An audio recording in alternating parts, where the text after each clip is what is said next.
There was a morning, and I remember it the way you remember a car accident, not because it was loud, but because everything went suddenly, terrifyingly quiet. There was a morning I stood in the center of a penthouse apartment I had worked 11 years to afford, and I felt absolutely nothing. Not gratitude, not pride, not peace, nothing. The city was spread out below me like a reward I had finally earned. Glass towers catching the early light, streets already humming with the ambition of people who hadn't yet learned what I was standing there learning.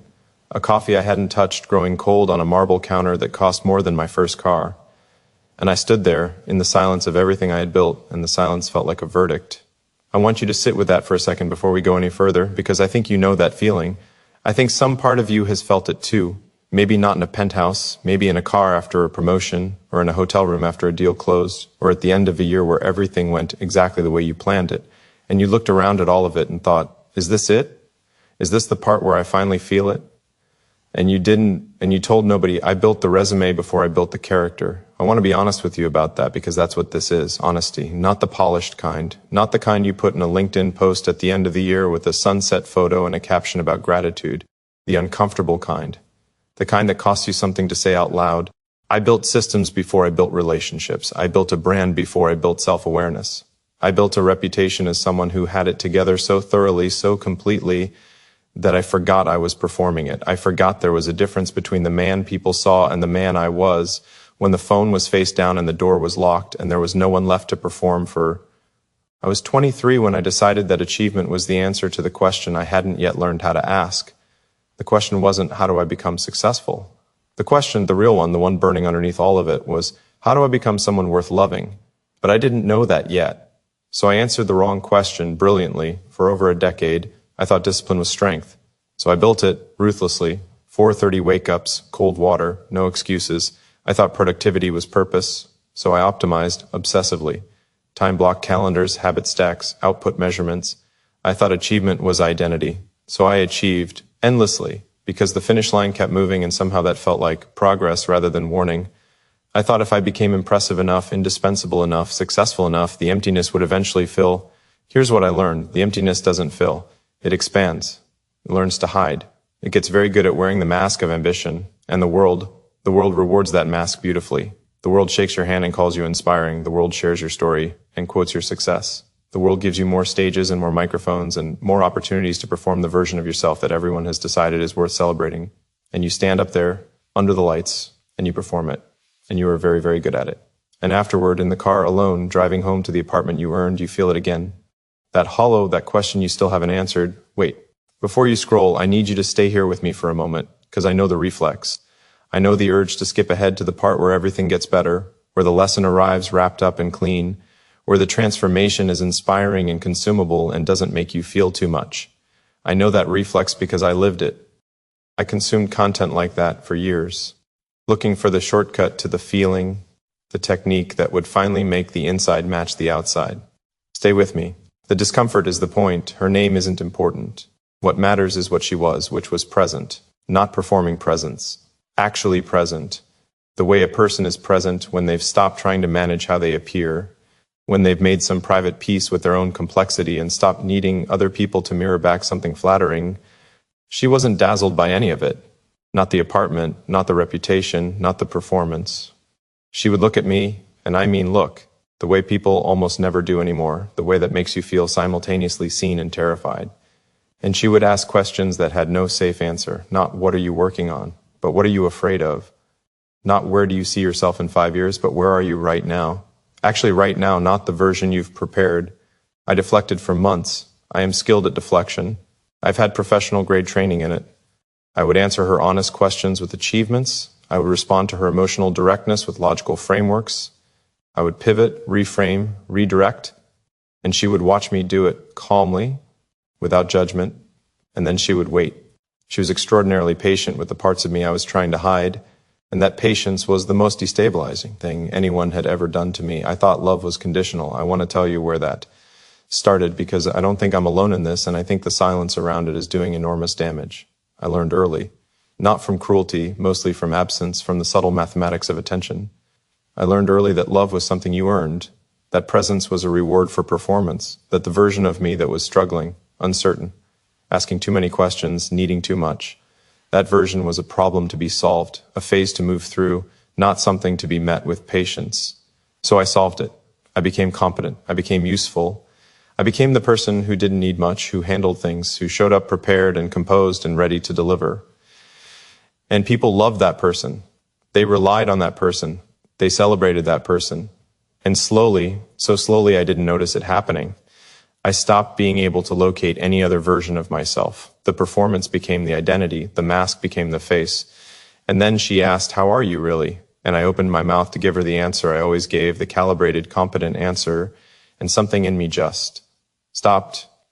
I sat down on the floor of my kitchen at 11 o'clock on a Tuesday night in the apartment I had worked 11 years to afford, and I told her the truth, not a cleaned-up version, not a vulnerability performance, the kind that's actually just a more sophisticated form of impression management, the actual truth, the fear, the exhaustion, the hollow. The way I had spent so many years building an empire out of myself that I had completely forgotten to build a home. She didn't fix it. She didn't offer solutions or reframes or morning routine adjustments. She sat down next to me on the floor and she said, "I know. I've been watching you carry that for a long time, and something broke open. Here's what I learned about breakdown. It isn't failure. I know that's not new. You've heard that before, probably, but I need you to hear it the way I mean it, which is physical, which is structural, which is the way an engineer means it. When they talk about the controlled demolition of a building that was constructed on a faulty foundation, the collapse wasn't the tragedy. The collapse was the mercy. Because here is what nobody tells you about building a life on performance, on conditional worth, on the unspoken belief that you must earn the right to exist comfortably in your own skin. The foundation is wrong. Not the bricks. The bricks are often extraordinary. Not the architecture. The vision is often genuinely impressive. The foundation. The deep, invisible, load-bearing belief about whether you are acceptable as you are, without the achievement, without the output, without the performance. Build on that foundation long enough and the weight of what you've constructed will eventually find it. That Tuesday night on the kitchen floor was not my worst night. It was the first honest night I'd had in years. Tell me something. And I mean this, I want you to actually ask yourself this, not skim past it, not answer it with the first comfortable answer that floats up. When did you last let someone see you struggle? Not struggle you'd already resolved, not a difficulty you could present with the lesson already extracted, not a past hardship that had been sanitized by time into a growth story. A current, unresolved, I don't know what to do with this struggle. When did you last say I don't have this figured out to someone who wasn't paid to listen? When did you last ask for help without first calculating whether asking would cost you their respect? If the answer is uncomfortable, if you're sitting with that question and feeling the tightness in your chest, that means it landed somewhere true. I need you to understand that the discomfort is not weakness. The discomfort is the gap between who you actually are and the performance you've been running. And the gap has been there for a long time, and some part of you is exhausted from maintaining it. I built a life designed for external validation. I want to walk you through what that actually looks like from the inside, because from the outside it tends to look like ambition and discipline and success. And I want to complicate that picture. It looks like working through illness, because stopping feels like falling behind. It looks like being unable to sit in a room with yourself for 20 minutes without reaching for your phone, without filling the silence with productivity, because the silence has questions in it you haven't answered. It looks like friendships that are actually networking, where the connection is warm but transactional at the foundation, where you are liked for what you provide rather than known for what you are. It looks like romantic relationships where you're always slightly on stage, where vulnerability feels like liability, where the terror of being truly known is so much louder than the hunger for real intimacy. It looks like success. From the outside, it looks exactly like the thing people are trying to achieve. And from the inside, it feels like a beautiful, suffocating prison with an incredible view. She stayed. I need you to understand what that meant, what it did to a man who had constructed his entire psychology around the belief that staying was conditional, that love was something you re-earned every day through output and usefulness and performance. She stayed through the version of me that was confused, through the version that was rebuilding and didn't know what it was being rebuilt into, through the weeks when I was quieter than usual because I was learning to sit with myself in ways I had never done, learning to locate the difference between what I genuinely wanted and what I had been conditioned to want, learning to feel the distinction between hunger and ambition, between love and approval. She didn't make it about her. She didn't need me to perform gratitude or transformation or growth in any particular direction. She was just there, consistently, offering what very few people in my life had ever offered, without asking for something in return. Witness, real witness. Kind that doesn't need you to be anything other than what you are in this exact moment, with all the contradictions and incompletions and unresolved questions. I had never experienced that before, not as an adult, and receiving it was, in ways I am still processing, the most difficult and most profound thing I have ever been asked to do. Look at me for a second. Not the inspirational version of me, not the lesson learned version, not the after picture. This version. The one who took 11 years to learn something the 11-year-old in me already understood, which is that being known is the whole point, that all of the building, all of the accumulation, the optimization, the performance, all of it was trying to answer a question about belonging, and the answer was never going to be found in achievement. You can build an empire out of yourself. Many people do. You can become genuinely impressive by any external measure.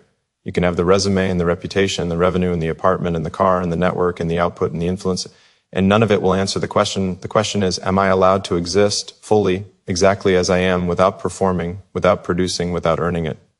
And the only place that question gets answered is in a relationship with yourself first, and then slowly, carefully with other people. In the ordinary, unperformed moments, in the Tuesday night kitchen floor moments, in the conversations that don't go anywhere useful and don't produce anything except connection, I started rebuilding slowly. I want to be specific about this because I think the story we tell about transformation is almost always too dramatic, too sudden, too cinematic. And it sets people up to miss the actual transformation when it comes, because the actual transformation comes quietly, incrementally, in choices so small they look like nothing from the outside. It started with learning to finish a meal without checking my phone. That was the whole thing for 2 weeks. Just that. Sitting with the experience of eating without also consuming content, without also being productive, without also optimizing the time. Sitting with the radical ordinariness of being a body in a room, tasting food, not performing, not producing. I cried, actually, the first time I did it properly, which surprised me. And then it didn't, because I understood that what I was mourning was all the meals I had eaten at a desk, all the mornings I had moved through like a machine executing a program, all the thousands of ordinary moments I had traded away in pursuit of a future moment that was supposed to feel like arrival. Don't deny it. I can feel it. The place in you that knows what I'm talking about, the place that has been quietly monitoring the gap between the life you're performing and the life you actually want. The part of you that surfaces sometimes in the middle of the night or in the car between destinations or in the 20 seconds of stillness before you reach for the phone. The part that asks, what am I doing this for? And who am I when no one is watching? And is this actually what I want? Or is this what I convinced myself I wanted because wanting it was safe? You don't have to answer that out loud, but you do have to sit with it, because the question doesn't go away.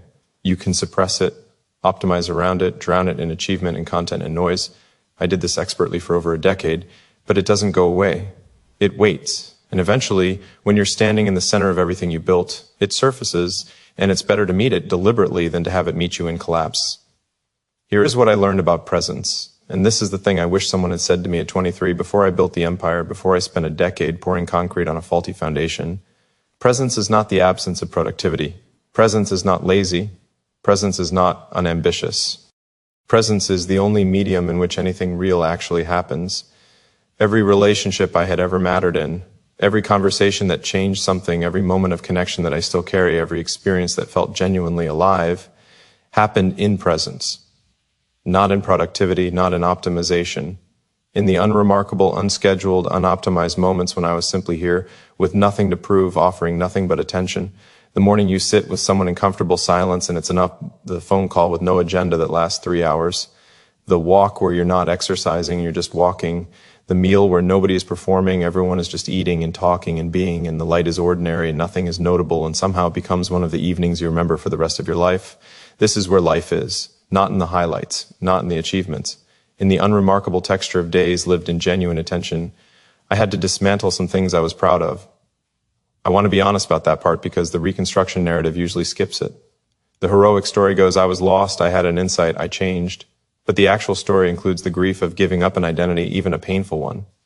Even a prison you've lived in long enough starts to feel like home. The identity of man who has it together was enormously valuable to me. It organized my relationships. It structured my self-regard.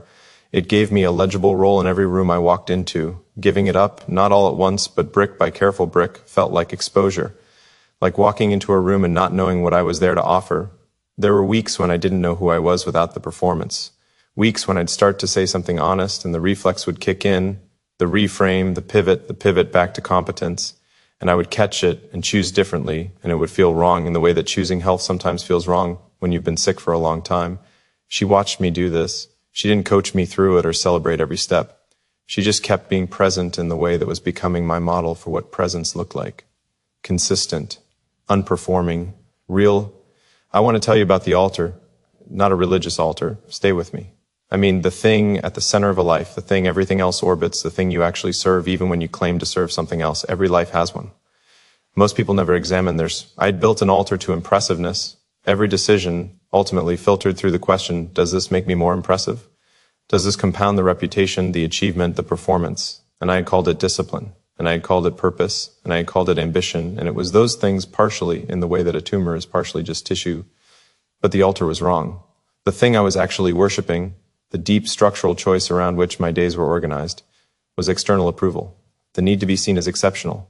The fear that ordinary, unimpressive, unproductive me was not at some fundamental level enough. Tearing that down was the real work, not building new habits, not restructuring the calendar, tearing down the altar, asking honestly for the first time, what do I actually want to be at the center of my life? What do I actually want to spend myself on? The answer surprised me, not achievement, not legacy, not impact in the enormous, abstract, measurable way I'd been chasing it, presence, depth, the experience of being genuinely known by a small number of people and genuinely knowing them, the ability to sit still long enough to feel the extraordinary, ordinary texture of being alive, the specific quality of morning light on a specific day, the way a conversation can turn unexpectedly real, the physical reality of belonging somewhere into someone, home.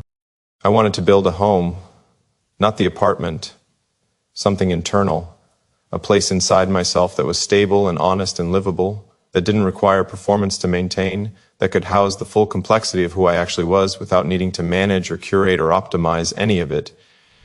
Here's what I learned about love, real love, not the conditional approval-based transaction I had been running my whole life. Real love is structurally incompatible with performance. You cannot perform your way into intimacy. The performance is exactly what keeps intimacy out, because intimacy requires being known. And being known requires being seen. And being seen requires lowering the performance long enough to let someone see what's actually there. And what's actually there, underneath the competence and the discipline and the achievement and the vision, is a person. Just a person.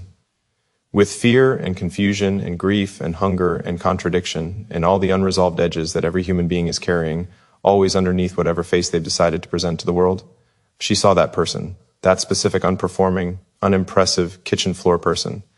And she stayed, and that changed everything. Not because her staying fixed anything. She didn't fix anything. That's not how this works. But because her staying was proof that the thing I had been most afraid of, being fully known, was survivable. Was actually the beginning of something rather than the end. I want to talk about asking for help, because I think this is where so many people who look like me, people who have oriented their entire identity around competence, get stuck in a particularly quiet and particularly devastating way. Asking for help feels, when you've built your identity on not needing it, like destruction, like announcing the failure of the project, like revealing the thing you've been most afraid people would find out, which is that you don't actually have it all figured out, that the confidence was partly constructed, that you've been winging portions of this the same way everyone else has been. I sat across from a therapist for the first 6 sessions and performed insight. I have to tell you this because it's embarrassing, because I think it's common. I sat there and I gave him the cleaned up version, the version with the lesson already extracted, the version where I was the intelligent observer of my own dysfunction rather than someone genuinely in the middle of it. I performed being in therapy rather than actually being in therapy, and he, this patient, perceptive, entirely unimpressed man, let me do that for a while. And then he said, in the most offhand way, you know you don't have to be impressive here. And I laughed. And then I didn't. And then I sat in silence for what felt like a very long time. And then I started over from the actual beginning, from the messy, non-narrative, non-inspiring, unstructured truth of what was actually going on. And that was when it started. The actual work, small things. I keep coming back to this because the transformation mythology is so seductive and so misleading. And I want to give you something truer to hold on to, learning to make dinner with her without making it efficient. Just making dinner, chopping things and talking about nothing and listening to music and letting it take as long as it took. Learning to have a conversation that didn't go anywhere. No conclusion, no action item, no deliverable. Just 2 people thinking out loud together.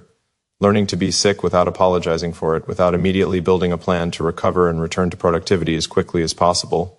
Without treating my own body like an inconvenient interruption to the schedule. Learning to be wrong without immediately moving to lessons learned and course correction. Sitting with having been wrong, feeling the specific weight of it, letting it mean something before turning it into content, learning to receive care. This was the hardest one.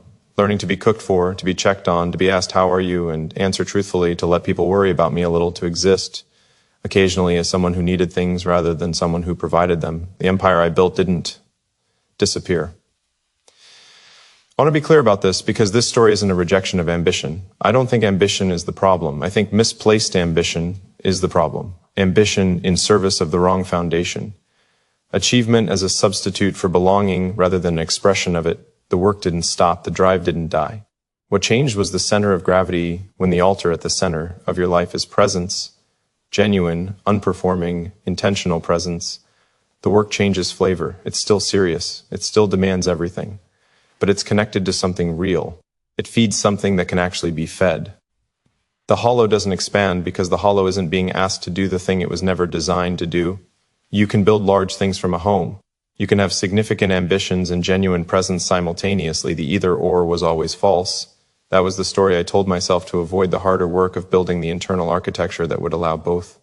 I want to tell you about a morning, different from the one I started with. Same apartment, same window, same city spread out below, but she was there. She was still asleep, and I'd gotten up early the way I always do, and I was standing at the window with coffee that was still hot, and the city was doing the same thing it always does in early light. And I felt something I hadn't felt in that apartment before, not achievement, not pride in the accumulation of it all, something quieter and more durable, something that didn't require the view or the resume behind me or the next goal on the horizon. Enough. I felt enough. Not in the finished sense, not in the nothing left to do sense, but in the sense that the moment was complete, that I was where I was supposed to be, that the man standing at the window was real and known and not performing for anyone, and that was okay. That was, in fact, everything. Here's what I learned. And I mean this in the deepest way, in the way that's woven through everything now, in the way that changes how you make decisions and how you spend time and what you're willing to grieve and what you're willing to protect. The external construction of a life is easy compared to the internal one. Achievement is hard work, but it's legible. There are metrics, there is feedback, there is a scoreboard. The internal construction, the building of a self that is honest and present and capable of genuine connection and genuinely comfortable in its own skin, has no scoreboard, no metric, no external feedback that means what you need it to mean. It requires a different kind of courage. Not the courage of grinding through difficulty. I had that courage in abundance. The courage of stillness, the courage of honesty in the absence of applause, the courage of sitting with the question, who am I without all of this? And not running from the answer. That is the hardest thing I have ever done. And it is the only thing, looking back, that actually mattered. I'm asking you, directly, personally, from whatever distance separates us, I'm asking you to sit with where you actually are, not the narrative version, not the future version, not the version you present professionally or the version you perform in relationships or the version that exists in the gap between who you've been pretending to be and who you actually are. Where are you right now? Behind everything you've built, inside everything you've optimized, underneath everything you've achieved. Who is in there? Is he okay? Is she okay? When did you last check? When did you last sit with that person? Just sit, without an agenda, without a plan, without immediately trying to optimize whatever you found, and listen to what they've been trying to tell you. The secret I kept for too long is this: I was not okay. I was successful and disciplined and impressive and genuinely accomplished, and I was not okay. I was performing being okay so thoroughly and so consistently that I had lost track of the difference and the truth, the thing I owed myself and owed the people who loved me. The truth was that the performance was exhausting and the hollow was enormous, and I was so tired. I was so deeply tired of building things that couldn't hold me. I needed a home more than I needed an empire. I needed to be known more than I needed to be admired. I needed to stop earning love and start receiving it, and that required me to first admit to myself on a kitchen floor at 11 o'clock on a Tuesday that I didn't have it figured out, that the foundation was wrong, that all the beautiful, impressive construction above it needed to come down, not because it was worthless, but because it deserved to stand on something true. You have built things, I know you have, things you're proud of, systems and habits and reputations and work and a version of yourself that you've refined over years into something capable and competent and reliable. I am not asking you to burn any of that down. I am asking you to look beneath it, to walk down into the foundation of it and stand there honestly with good light and look at what it's resting on, because if it's resting on fear, fear of being ordinary, fear of being unlovable without output, fear of what's in the silence, then everything built above it is at risk, not because you're not capable, because the foundation can only hold so much weight before it finds the flaw. And the mercy, the profound, disorienting mercy, is that when it does, when the collapse comes, you will have the opportunity to rebuild from truth. And what you build from truth is a home, not an empire, a home. She is still here. I want you to know that. Not because the story needed her to stay for the ending to work, but because her staying is its own kind of testimony to what becomes possible when you stop performing and start being. When you come down off the stage and sit on the floor and say, here I am, all of it, the afraid parts too, the confused parts, the not figured out parts. What becomes possible when you offer that genuinely to someone who has been waiting all along for exactly that person? I am still learning. I am learning this every day. Learning presence the way you learn a language you weren't raised in, which is to say fluently in some moments, clumsily in others, with occasional embarrassing mistakes, with slow and genuine improvement. I am learning to build small, to choose depth over scale, to invest in the unmeasurable, to sit still, to receive, to be ordinary and let that be enough. I am learning that the question was never, how do I become successful? The question was always, how do I come home? Look at me for a second. This is not an inspiration to be consumed and scrolled past. This is an invitation. Come home, not to a place, to yourself, to the honest, unperforming, unoptimized, specific and irreducible truth of who you actually are, to the relationships that can hold you there, to the moments that can't be photographed or quantified or added to any resume. Come home to the small things. The kitchen and the dinner and the conversation that goes nowhere useful. The morning that doesn't produce anything. The afternoon that is simply lived. Come home to the question, underneath all the achievement, the one that has been waiting patiently since the beginning. You are not a machine executing a program. You are not a performance awaiting an audience. You are not the resume, not the reputation, not the sum of your output. You are a person, specific, irreplaceable, capable of presence and connection and depth and love and the ordinary, extraordinary experience of being genuinely known. And that is worth more than anything you will ever build. I kept this secret for too long. Now you have it. What you do with it, that's yours. But I'll ask you one more time, quietly, before the music fades. Who are you when no one is watching? And is he okay? Is she okay? Go find out. Go home.